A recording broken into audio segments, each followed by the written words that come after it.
YCP రాజకీయాలు చూస్తుంటే చాలా బాధగా ఉందన్నారు మంత్రి పార్థసారథి.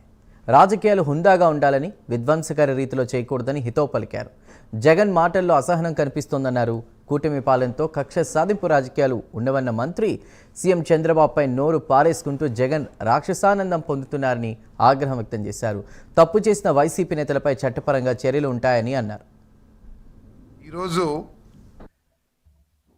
వైఎస్ఆర్ కాంగ్రెస్ పార్టీ జగన్మోహన్ రెడ్డి గారు తీరు చూస్తూ ఉంటే చాలా బాధ వేస్తుందని చెప్పేసి మనం చేస్తూ ఉన్నాం. గెలుపు ఓటములు సర్వసాధారణం, కానీ ప్రతి వ్యక్తి కూడా గెలిచినా ఓడినా కూడా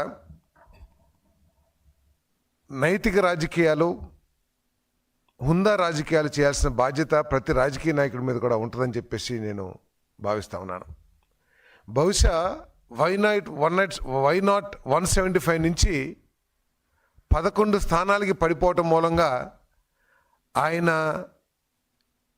ఈ విధంగా అనైతికంగా, అప్రజాస్వామికంగా, విధ్వంసకర పరిస్థితులను ప్రోత్సహించే విధంగా ప్రవర్తిస్తున్నారని చెప్పేసి నేను భావిస్తా ఉన్నాను. నేను జగన్మోహన్ రెడ్డి గారు ముఖ్యమంత్రి గారి గురించి మాట్లాడుతూ చెప్పుతో కొట్టారు గతంలో అని చెప్పేసి సంబోధించారంటే ఎంత దిగజారి మాట్లాడుతున్నారో, ఎంత ఫ్రస్ట్రేషన్లో ఉన్నారో అర్థమవుతుందని చెప్పేసి మనం చేస్తాను. వారు గత 3-4 దశాబ్దాల నుంచి రాజకీయాల్లో ఉన్నారు.